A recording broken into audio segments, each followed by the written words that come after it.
بسم اللہ الرحمن الرحیم۔ السلام علیکم ورحمۃ اللہ وبرکاتہ۔ یونیورسل اسلامک ٹروتھ چینل میں خوش آمدید۔ 1898 میں مرزا قادیانی نے منٹو پارک میں ایک جم غفیر کی موجودگی میں مینار پاکستان والی جگہ پر اسٹیج لگایا اور بار بار اعلان کر رہا تھا کہ اگر وہ نبوت کے دعوے میں جھوٹا ہے تو اسے اس اسٹیج سے دربدر کر دیا جائے، لیکن جو مسلمان بھی یہ کوشش کرتا ناکام رہتا۔ حضرت پیر سید مہر علی شاہ علیہ الرحمہ اتفاقاً جامعہ نظامیہ بازار حکیمہ لاہور میں تھے۔ قبلہ عالم کی خدمت میں یہ ساری صورتحال بیان کی گئی تو آپ نے مرزا قادیانی کے مقابلے میں آنے کی ٹھانی اور منٹو پارک روانہ ہو گئے اور اسٹیج پر کھڑے ہو کر فرمایا کہ یہ شخص نبی ہونے کا دعوے دار ہے، جبکہ اللہ تعالیٰ نے اپنے فضل خاص سے جناب رسول مقبول صلی اللہ علیہ وسلم کے اس غلام ابن غلام کو اپنی ولایت سے سرفراز فرمایا ہے۔ نبی کا درجہ ہر حال میں ولی سے بالاتر ہوتا ہے۔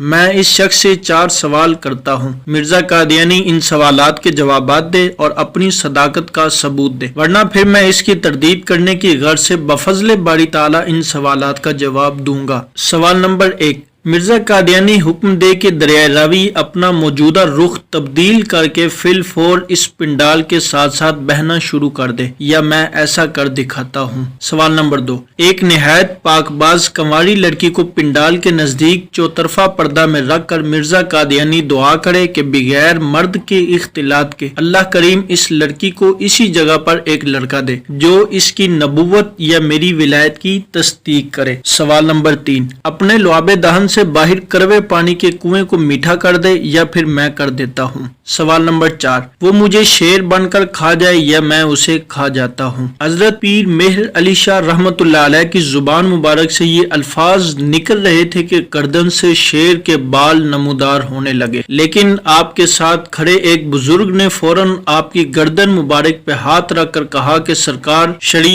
شریعت اس پہ آپ رحمت اللہ علیہ اپنی اصل حالت میں آ گئے، مگر اسی دوران مرزا قادیانی اسٹیج چھوڑ کر بھاگ چکا تھا۔ بعد میں سرکار اس واقعے کی یاد آنے پر فرماتے، اگر مولوی صاحب نے مجھے روکا نہ ہوتا تو میں اسے تحت الثری میں بھی ڈھونڈ کر ختم کر دیتا، مگر اللہ کی مرضی یہ نہ تھی۔ آپ نے فرمایا کہ دراصل اس کے پاس 3 جن تھے جو اس کے مقابل بولنے والے کی زبان پکڑ لیتے تھے، مگر اللہ کے فضل سے وہ مجھ پہ حاوی نہ ہو سکے۔ ناظرین، آپ نے دیکھا کہ مرزا قادیانی کس طرح چلاکی سے لوگوں کو گمراہ کرنے کی کوشش کرتا تھا، اور آج بھی قادیانی اسی چلاکی سے لوگوں کو گمراہ کرنے کی کوشش کرتے ہیں۔ معاذ اللہ، قادیانی کہتے ہیں کہ استخارہ کرنا سنت ہے۔ مرزا قادیانی کی نبوت کے بارے میں بھی مسلمان استخارہ کر لے۔ قادیانیوں کو معلوم ہونا چاہیے کہ استخارہ بے شک سنت ہے، مگر یہ ایسے کاموں میں ہوتا ہے جن کا کرنا یا نہ کرنا مباح یعنی جائز ہو۔ کسی ایسے امر میں استخارہ کرنا جس کا حلال یا حرام شریعت نے واضح کر دیا ہو جائز نہیں، جیسے ایک ماں نکاح کے لحاظ سے اپنے بیٹے پر حرام ہے، لیکن کوئی بیٹا یہ استخارہ نہیں کر سکتا کہ میری ماں مجھ پر حلال ہے یا حرام۔ ایسا کرنے والا حدود اللہ کو توڑنے والا کہلائے گا۔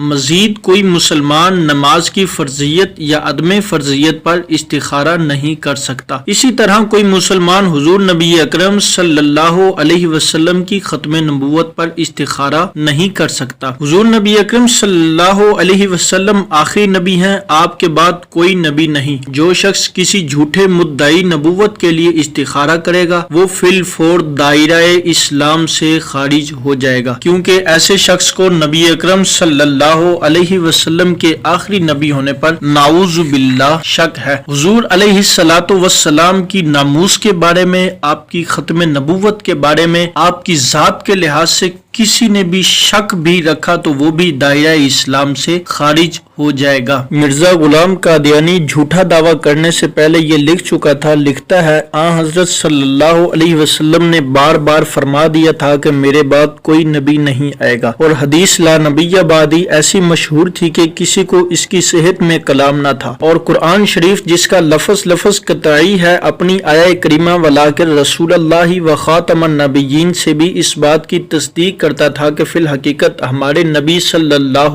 علیہ وسلم پر نبوت ختم ہو چکی ہے۔ پھر مرزا قادیانی نے نبوت کا دعویٰ کیوں کیا؟ مرزا قادیانی تو ایک شریف انسان کہلانے کے لائق بھی نہیں تھا۔ مرزا قادیانی کیسا انسان تھا اور اس کی کتب میں کیا تحریر ہے؟ جاننے کے لیے ہمارے پیج کو سبسکرائب کریں، اس ویڈیو کو لائک کریں اور ضرور شیئر کریں۔ والسلام۔